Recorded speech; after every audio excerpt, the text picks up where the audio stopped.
Hi guys, Film here.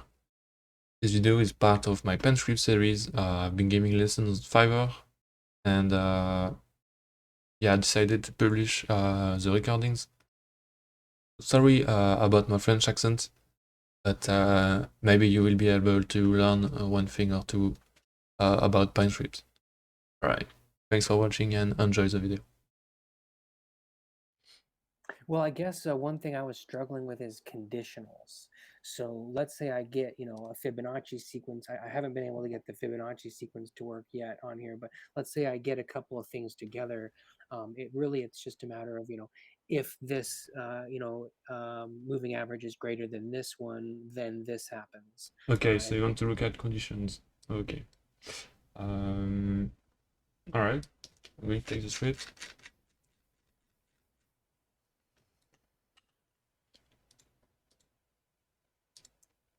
So everything I do in the Pine editor, I will at the end I will send it to you once I deliver the order.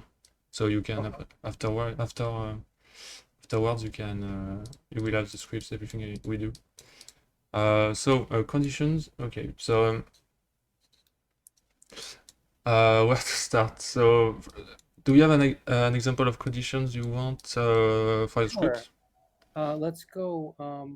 If you want to look at the second batch of the moving averages, that says it should say longer term. At least in the code, I'm really trying to, I guess you could say,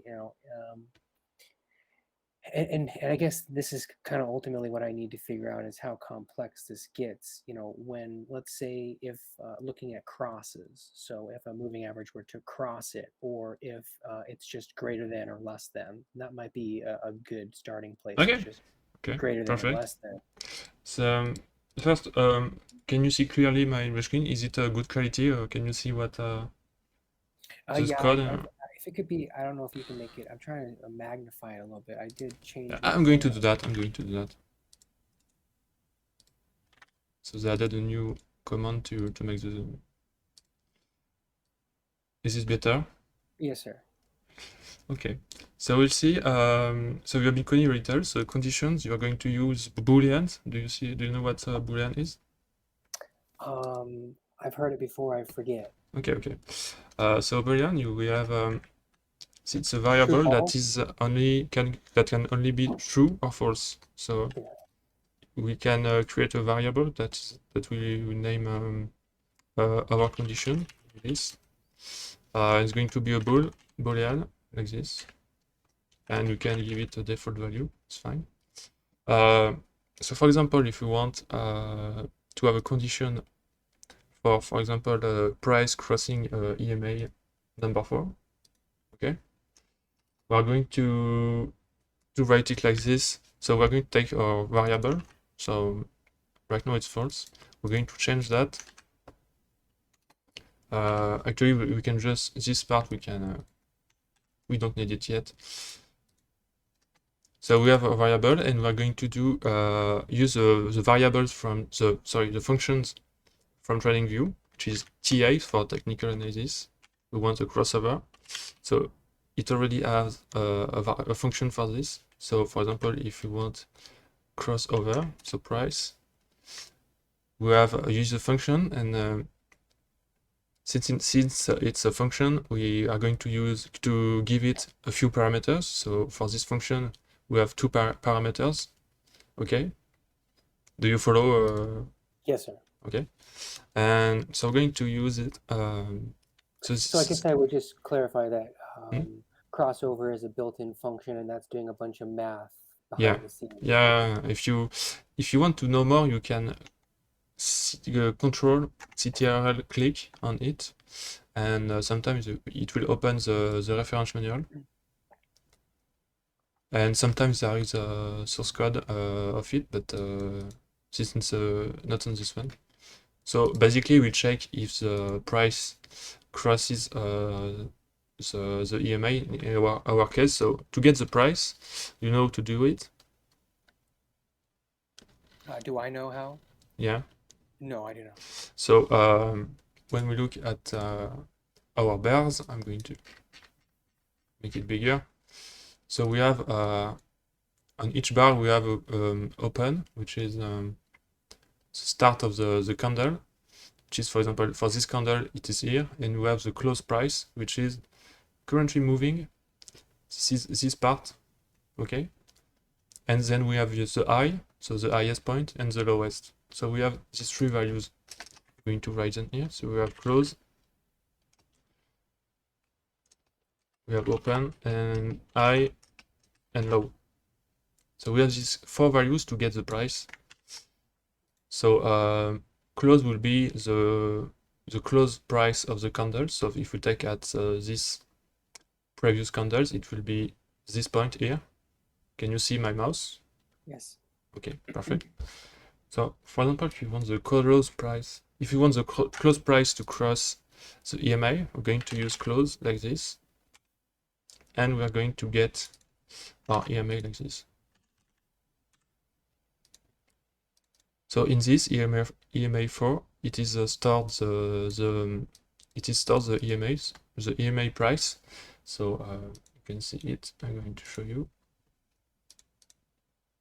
Okay, I'm going to give it a title so it will be easier.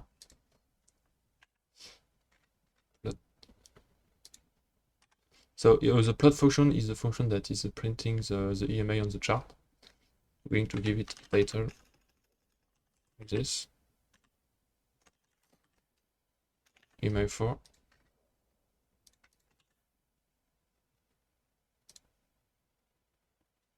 So I'm saving the script. I'm going to modify it a little, and don't worry, I will send it to you at the end. I will hide the original one. So once it is saved, you can see it is saved by using the console. So when you save it will compile, and if there is no error, it will say done and saved. Once you have done that, you can add it to the chart like this. Okay. So I'm going to here in the style tab. So are you familiar a bit with the input tabs, style tab? Yeah, I don't use them too much, but Yeah. I get the premise. You can edit a bunch of different things about your variable. Okay. So as you can see, I changed the title to see a little more about the plots. So if I just want to print the EMA4, I'm going to turn everything off but the EMA. Like this. Okay, so it's clear. It's more clear for us to see. So back to our condition. So the EMA4 is this green line like this. So it is stored in this variable, which is EMA4. So if you want to have a condition for the crossover, we just write this, and we store the result. So the result is going to be true or false, did it cross or not, basically. That's it. Do you follow until now? Okay, so Do you have any question so far? Sorry? I'm trying to just kind of capture this last part ever since we made that label. So what we that right there is we're inside of the variable. We're doing we're kind of calculating at what point the moving average crosses the price. Yeah, I think I have to talk about the execution model. I don't think I guess you don't never heard of it. The execution model of Pinescript. Yes or no? No, I don't No? know what Okay. that means. So a script like this, when it compiles, when it executes, it will calculate all this. So all your scripts, it will calculate once on each bar. Okay. So it will start from the first bar in history. So if we go back to the very beginning of the data, we will see I have a lot of data since I have the premium plan, so I have a lot of candles on my chart. Okay, so here, this is the beginning. So if you click on it, Okay, so it will. So on one chart, it's good to know that you can only see around 20,000 bars, sometimes a little bit more. But basically, on each candle, the script will execute once. Okay, so once here, execute. So it will execute 20,000 times. Okay, so at the beginning, for example, our moving average, it's using a length of 50. Okay, so it will only appear on the 50th candle, so right here, because before that it does not have enough data. Does that make sense? It does. Okay. So once we know that, our condition variable, it's a Boolean, so it's either true or false. It will change on each candle. And when we have a crossover, it will be true because the function will calculate. So on each candle, it will calculate the crossover. Is it true or not? Did it cross or did it not cross? And when it will cross, we will have this variable which will be true, but only on the bar that we have a crossover. Okay, so not on every bar. So to see that on the chart, we can plot our condition. So to do that, I like to use plot shape. We are going to plot a shape when we have our condition.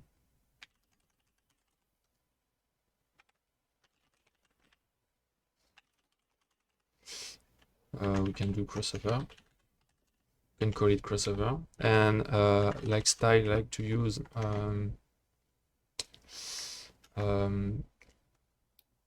shape. I like to use something like, for example, triangle up. So it will plot a triangle when we have the crossover. Okay. Location. This is where we want to plot the thing. So I like to put it. We have a crossover, so I like to put it below the bar. So below each the candle. And size, going to give a normal size. Color, you're going to give it a green color like this. And if we save the script, we should see already our condition.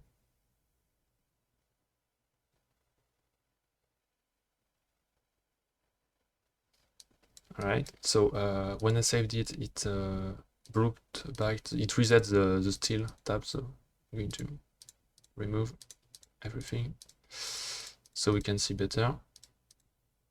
Right, so we that's the EMA. Okay, so here the first crossover here, another here, because the close of the price crossed the EMA. Got it. Okay. So okay. Very cool. Yeah, it's nice. Okay, so I don't want to just jump to something too much. I do think I understand this. I guess I want to jump to something else to kind of apply it differently. What about moving averages crossing moving averages? Okay, so this is really similar. So we're going to create another variable.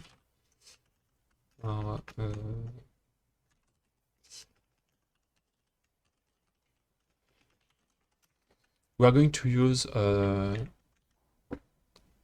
how would you do it? You would use which function would you use? Just as an example, we could do Just to know if you are following or not. oh, the crossover one. Yeah, of course.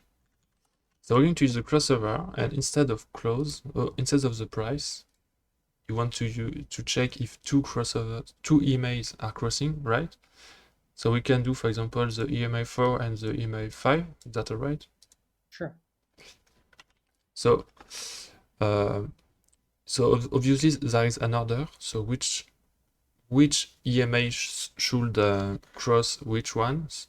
So we are going to use the first one as parameter. Let's just say when I guess Usually, the fastest one is the first one. 50 over 100. Yeah. Yeah, usually we use the fastest. When I say the fastest is the one which has the smallest length than the other. It makes more sense usually for crossovers. So it will be EMR4 and EMA5 like this. So we are using the data, so the price value of the EMA5 and the EMA4, and we send it to the crossover function, which will give us a result that we store in our variable like this. So it will be true or false. It's the same way we are doing with the price, okay? And if we want to plot it, we can use a plot shape as well, but I did not talk about the plot shape parameters because there are a lot, but the first one is the most important, so it's going to be our variable. So if we want to check our second condition, we have to, like this, send our second condition variable, which is the crossover between the two emails.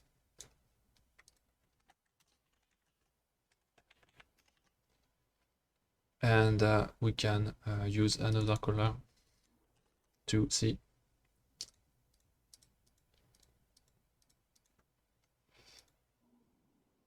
All right, so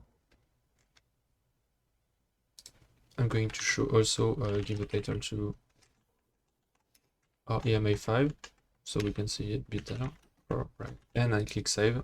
And I guess just to confirm, when you put that title, is that what allows it to show up in the preferences or whatever? It's not labeling the chart. I guess I'm trying to understand what that title does. It puts it in there, right? The title is what you will find in the style tab. Okay. So here, when you do not write a title, it will say plot. But as you can see, when we have several plots like this, we don't know which one is which one at first. So that's why I give it a title. It's not really important, but it saves time when you use it. For the users, it saves a lot of time.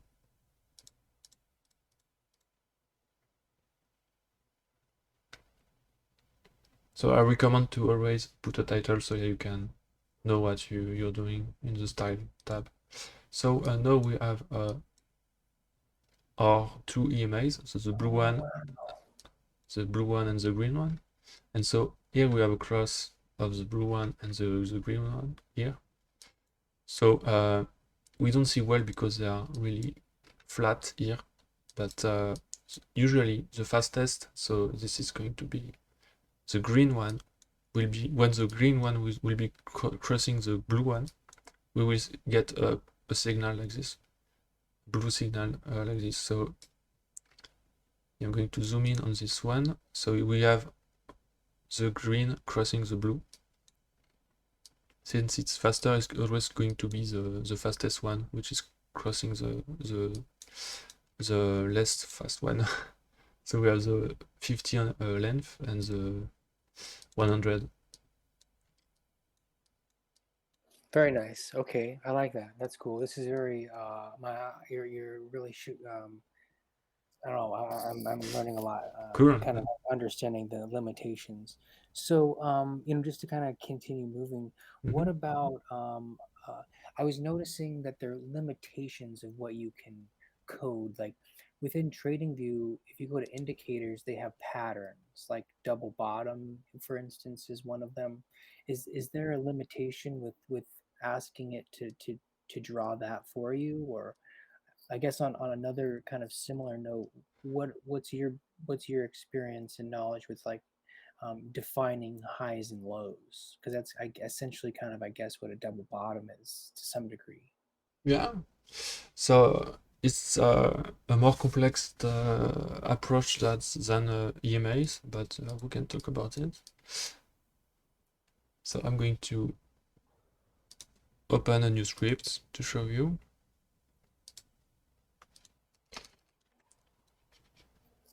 So I will go a bit fast so that you have something to see at the end. So to get the highest, same way as crossover, we're going to use a function, built-in function. So we are going to store our highest point in a variable like this, for example. We just do this. So TA for technical analysis, highest. And we're going to input the price and the length. So the length is going to be on the number of bars back. So the script is going to look same way as the EMA. It's going to look at the number of candles to calculate the results. So here's the highest. So if we use 200, we're going to get the highest point highs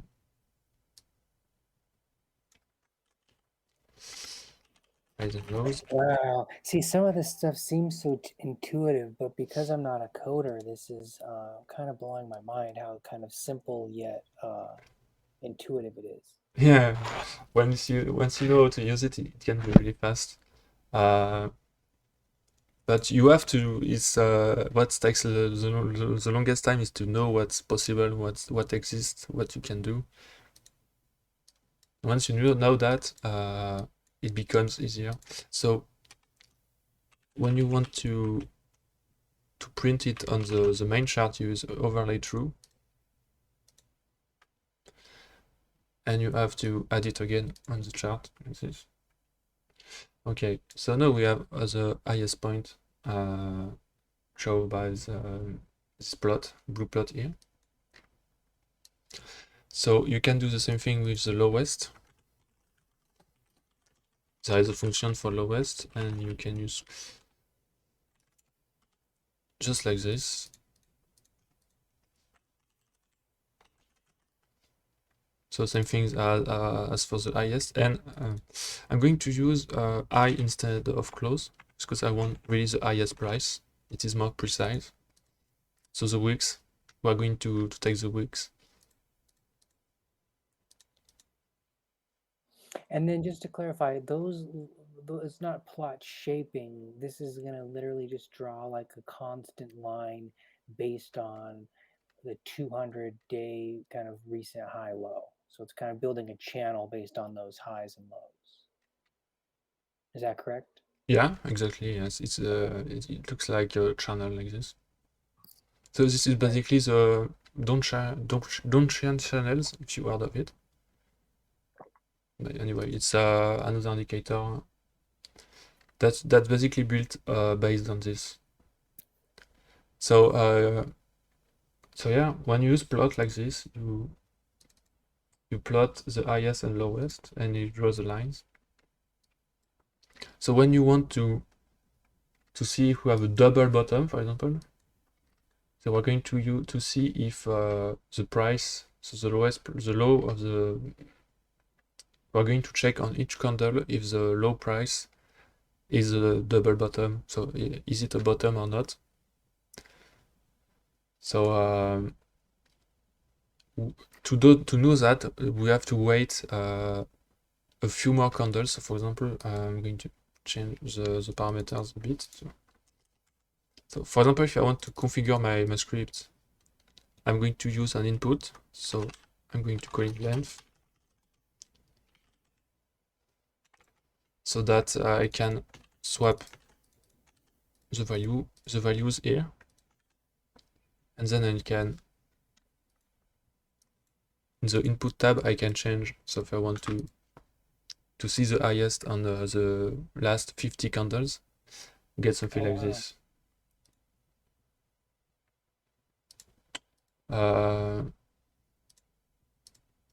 Here we can change the style of the lines.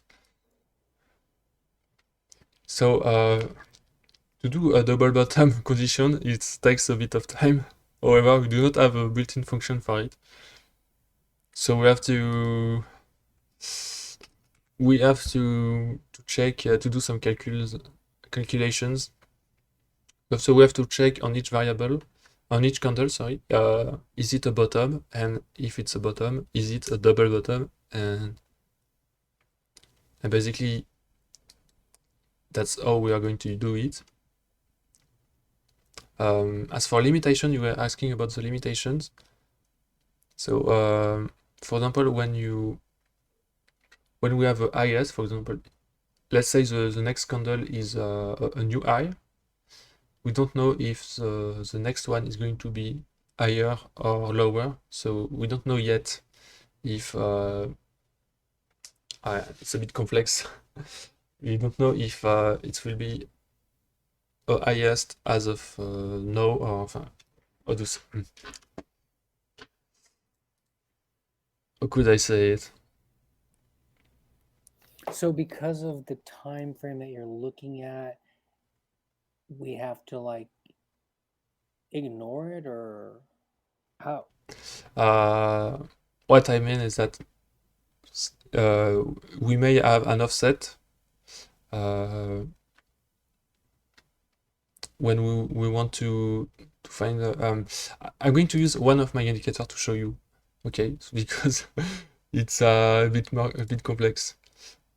So this indicator is showing, for example, higher lows and lower highs, so a bit like this.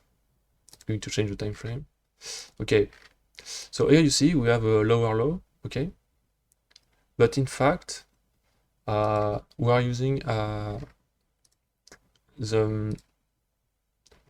we only know it's a lower low when the price has climbed up on this candle, okay? So on this one, we show the label, okay? But we have an offset of one candle. So this is one of the limitation. How can I show this? For example, here with the highest, we have a parameter that is the offset, and it is the number of bars on which we want to switch, what do we say? We want to move the plot in the past. So here we are moving the plot one bar in the past.